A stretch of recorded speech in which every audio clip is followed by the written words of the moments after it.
Good evening सभी विद्यार्थियों का एक बार फिर से स्वागत है सुबोध डिजिटल क्लासेज में। और सुबोध डिजिटल क्लासेज में हम पढ़ने वाले हैं क्लास 10th की एसएसटी, और एसएसटी में पढ़ने वाले हैं कृषि, फार्मिंग। अब देखिए, कृषि के बारे में हम जानेंगे उससे पहले हमें पता होना चाहिए कि कृषि जो है किस प्रकार से की जाती है, कौन से एरिया में की जाती है, कृषि के लिए किन किन वस्तुओं की और किन किन माध्यमों की आवश्यकता होती है, क्या क्या चाहिए कि हमारी कृषि जो है पर्याप्त और अच्छे ढंग से हो पाए, और कृषि को करने वाले लोगों को क्या कहा जाता है, इन सभी के बारे में हम चर्चा करेंगे। तो जान लें कि कृषि को करने वाले को किसान कहा जाता है, फार्मिंग को करने वाला फार्मर कहा जाता है। कृषि के बारे में आज हमें पढ़ने वाले हैं। थोड़ा जूम आउट कर लेते हैं। कृषि की दृष्टि से भारत महत्वपूर्ण देश है। यहाँ पर अधिकांश जनसंख्या जो है खेती के ऊपर डिपेंड रहती है। भारत की सबसे अधिक जनसंख्या जो है वो खेती के ऊपर ही डिपेंड रहती है। सभी का जीवन यापन जो है खेतों के माध्यम से चलता है। 2/3 जनसंख्या कृषि कार्यों में संलग्न है। लगभग 65% से ऊपर की जनसंख्या जो है वो कृषि कार्यों में लगी हुई है। कृषि एक, पहले लेते हैं, कृषि एक प्राथमिक क्रिया है जो हमारे लिए अधिकांश खाद्यान्न उत्पन्न करती है।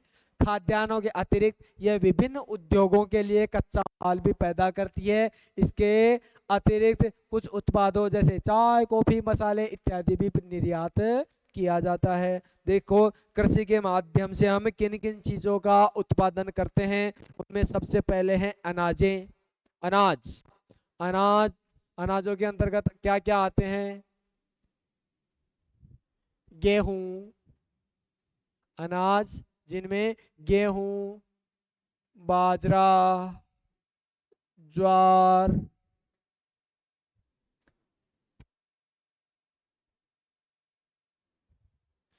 मक्का, चावल और अन्य। अब देखो, अनाज सबसे अधिक हम क्या खाते हैं? व्यक्ति, मनुष्य जिसके ऊपर डिपेंड रहता है वो है सबसे पहला अनाज, और ये हमें कृषि के माध्यम से प्राप्त होता है। इसके अलावा दालें, दालों के अलावा मसाले, मसालों के अलावा पेय पदार्थ, पेय पदार्थ में चाय, कॉफी, कहवा इत्यादि। इसके अलावा तंबाकू, और इसके अलावा नशीले पदार्थ, और जो ये भी पेय पदार्थ में या नशीले पदार्थों में आते हैं।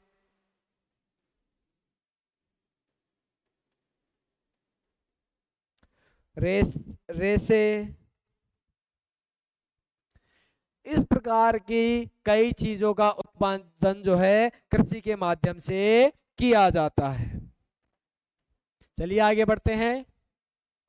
क्या आप कृषिगत कच्चे माल पर आधारित कुछ उद्योगों के नाम बता सकते हैं? कृषि के प्रकार। कृषि हमारे देश की प्राचीन आर्थिक क्रिया है। पिछले हजारों वर्षों के दौरान भौतिक, पर्यावरण, प्रौद्योगिकी और सामाजिक सांस्कृतिक रीति रिवाजों के अनुसार खेती करने की विधियों में सार्थक परिवर्तन हुआ है। जीवन निर्वाह खेती से लेकर वाणिज्य खेती तक कृषि के अनेक प्रकार हैं। वर्तमान समय में भारत के विभिन्न भागों में निम्नलिखित प्रकार के कृषि तंत्र अपनाए गए हैं। किस प्रकार की कृषि? भारत में किस प्रकार की खेती की जाती है? प्रारंभिक जीविका निर्वाह कृषि।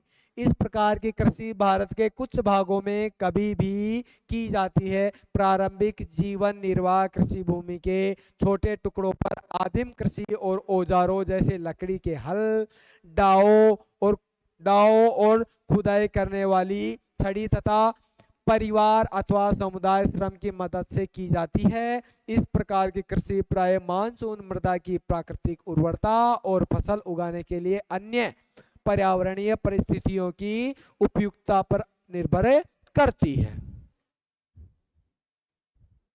इसके अलावा यह कर्तन दहन प्रणाली कृषि है। किसान जमीन के टुकड़े साफ करके उन पर अपने परिवार के भरण पोषण के लिए अनाज व अन्य खाद्य फसलें उगाते हैं। जब मृदा की उर्वरता कम हो जाती है तो किसान उस भूमि के टुकड़े से स्थानांतरित हो जाते हैं और कृषि के लिए भूमि का दूसरा टुकड़ा साफ करते हैं।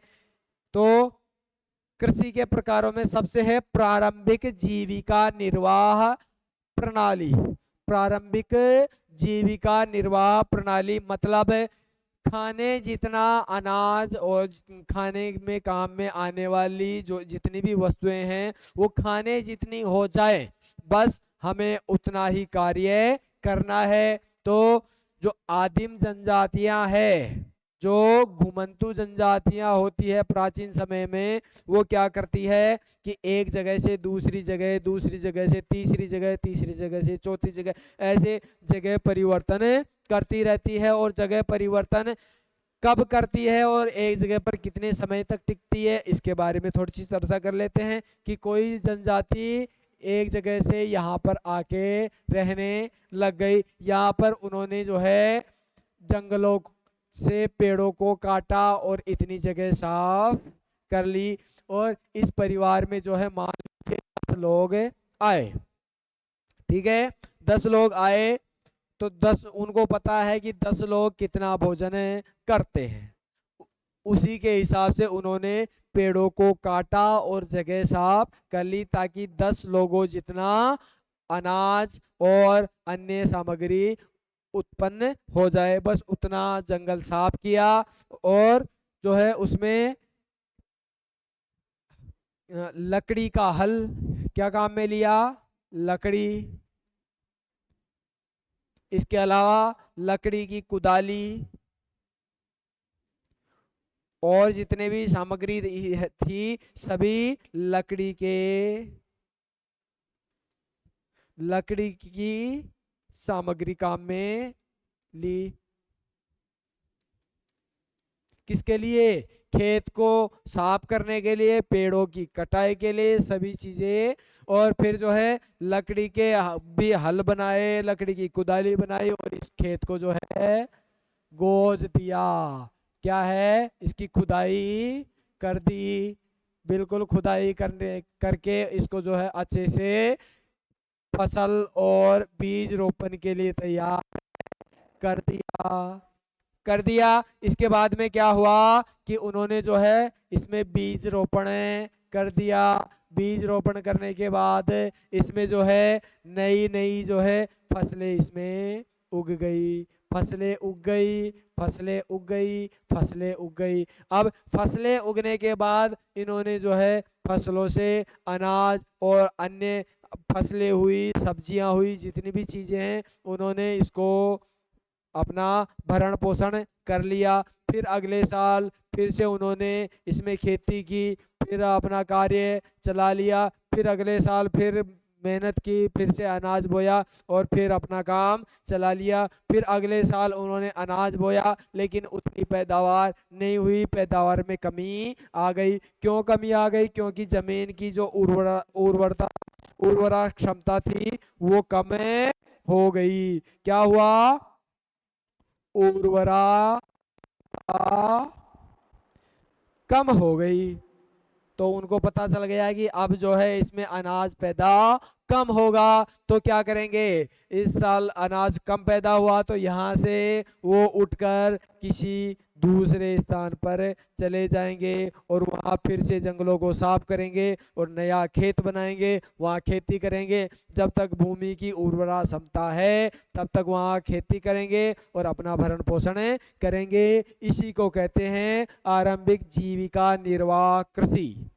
ठीक है, स्थानांतरित होते हुए, झूमिंग करते हुए और जो है अपना बस भरण पोषण किया, जितना दिन चला उतना ठीक है, बाकी ट्रांसफर। आया समझ में? चलिए आगे बात करते हैं झूम कृषि की बात करते हैं।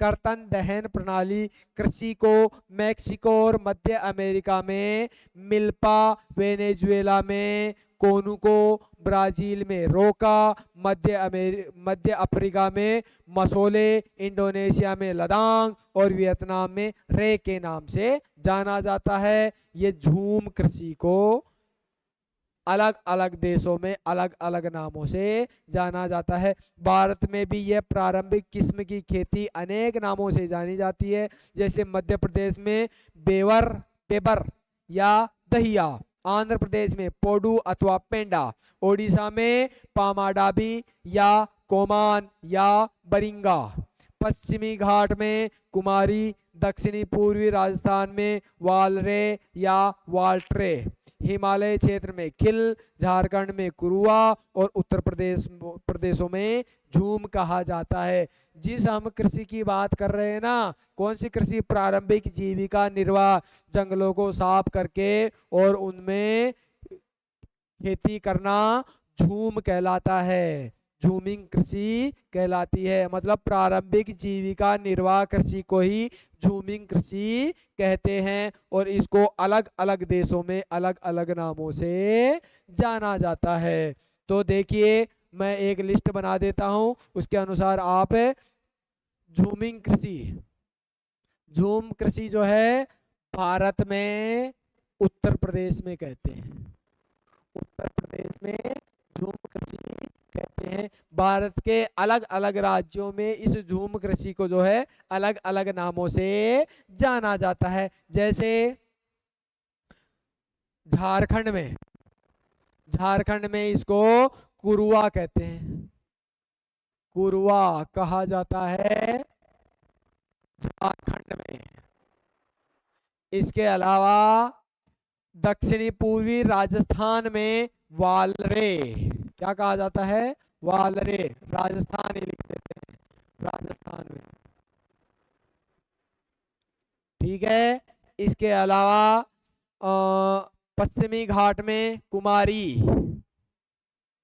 कुमारी कहा जाता है पश्चिमी घाट में। इसके अलावा उड़ीसा में कहा जाता है पामाडाबी, पामाडाबी या कोमान, कोमान कहाँ कहा जाता है? ओडिशा में।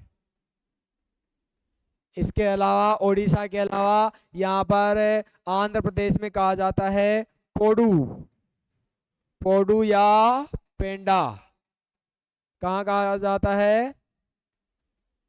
आंध्र प्रदेश में। इसके अलावा आंध्र प्रदेश के अलावा मध्य प्रदेश में कहा जाता है बेबर या दहिया, बेबर या दहिया कहाँ कहा जाता है? मध्य एमपी में, मध्य प्रदेश में। ठीक है। इस प्रकार से झूम कृषि को अलग अलग राज्यों में अलग अलग नामों से जाना जाता है। झूम कृषि किसे कहते हैं? जंगलों को साफ करके उसमें खेती करना और पैदावार प्राप्त करना और कुछ समय तक इसमें खेती करने के बाद दूसरी जगह जाके फिर से जंगलों को साफ करके खेती करना प्रारंभिक जीविका निर्वाह कृषि या झूम कृषि कहलाती है। और झूम कृषि को भारत के अलग अलग राज्यों में अलग अलग नामों से जाना जाता है। झूम कहते हैं, उत्तर प्रदेश में झूम कहते हैं, झारखंड में कुरुआ कहते हैं, राजस्थान में वालरे कहते हैं, पश्चिमी घाट में कुमारी कहते हैं, ओडिशा में पामाडाबी या कोमान कहते हैं, आंध्र प्रदेश में पोंडू या पेंडा कहते हैं और मध्य प्रदेश में बेबर या दैया कहा जाता है। किसको? झूम कृषि को। अब इसी झूम कृषि को अलग अलग देशों में अलग अलग नामों से भी जाना जाता है। जैसे अमेरिका, अमेरिका और मेक्सिको, अमेरिका और मेक्सिको, इसमें जो है मिल्पा कहा जाता है। क्या कहा जाता है? मिल्पा।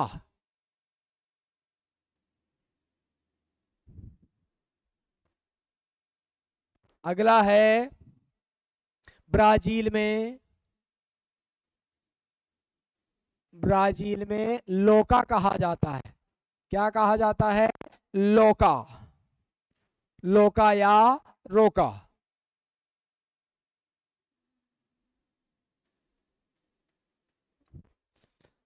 अगला है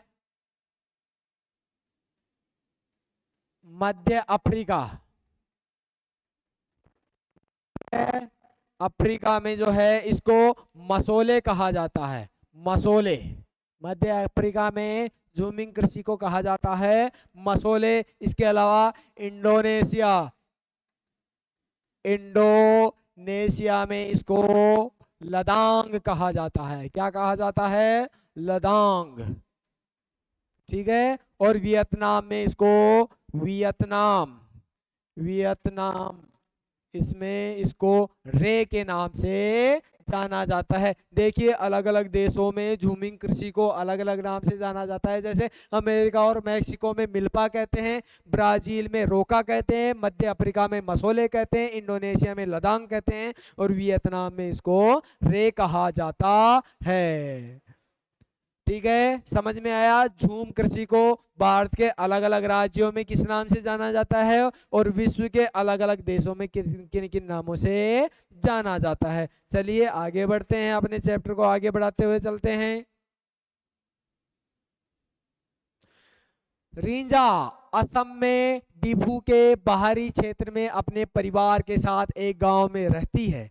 वह अपने परिवार के सदस्यों द्वारा एक भूमि के टुकड़े पर उगी वनस्पति को काटकर वह जलाकर साफ करते देखकर आनंद का अनुभव करती है। वह प्रायः परिवार के सदस्यों के साथ बांस के नाले द्वारा झरने से पानी लाकर अपने खेत को सिंचित करने में सहायता करती है। वह अपने परिस्थान से लगाव रखती है और जब तक संभव हो यहाँ रहना चाहती है, परंतु इस छोटी बच्ची को अपने खेत में मिट्टी की घटती उर्वरता के बारे में कुछ भी पता नहीं है, जिसके कारण उसके परिवार को अगले वर्ष नए भूमि के टुकड़े की तलाश करनी होगी। और ये झूम कृषि करते हैं क्योंकि नई जगह जाएंगे, नया बाड़ा ढूंढेंगे और नया खेत ढूंढेंगे और कृषि कार्य करेंगे। क्या आप बता सकते हैं कि रिंझा का परिवार किस प्रकार की कृषि कर रहा है? रिंझा का परिवार झूमिंग कृषि कर रहा है। रिंझा का परिवार क्या कर रहा है? झूमिंग कृषि। गहन जीविका, इस प्रकार की कृषि उन क्षेत्रों में की जाती है जहां भूमि की जनसंख्या का दबाव अधिक होता है। यह श्रम गहन खेती है। भूमि पर जनसंख्या का दबाव अधिक होता है, यह श्रम गहन खेती है जहां अधिक उत्पादन के लिए अधिक मात्रा में जैव रासायनिक निवेशों और सिंचाई का प्रयोग किया जाता है। क्या आप भारत के कुछ राज्यों के नाम बता सकते हैं जहां इस प्रकार की कृषि की जाती है? नोट कर लीजिए, भारत के उन राज्यों के नाम बताइए जहां पर रासायनिक खादों का अधिक उपयोग किया जाता है और भूमि के ऊपर जो है उत्पादन का बहुत ज्यादा जो है वो प्रभाव रहता है, क्योंकि वहां पर जनसंख्या अधिक रहती है, मतलब जनसंख्या का जमीन पर अधिक प्रभाव रहता है और इसलिए उत्पादन की आवश्यकता ज्यादा होगी और उत्पादन ज्यादा करने के लिए उसमें रासायनिक खाद डाले जाएंगे। तो आपको उन राज्यों के नाम बताना है जहां पर ज्यादा उत्पादन प्राप्त करने के लिए अधिक रासायनिक खादों का उपयोग किया जाता है। नोट कर लीजिए। भू स्वामित्व में विरासत के अधिकार के कारण पीढ़ी दर पीढ़ी जोतों का आकार छोटा और अलाभप्रद होता जा रहा है और किसान वैकल्पिक रोजगार न होने के कारण सीमित भूमि से अधिकतम पैदावार लेने की कोशिश करते हैं, अतः कृषि भूमि पर बहुत अधिक दबाव है। चलिए आज की क्लास में यहीं तक। कल हम वाणिज्यिक कृषि के बारे में पढ़ेंगे और कल इसी समय फिर से मुलाकात करेंगे। तब तक के लिए जय हिंद, जय भारत।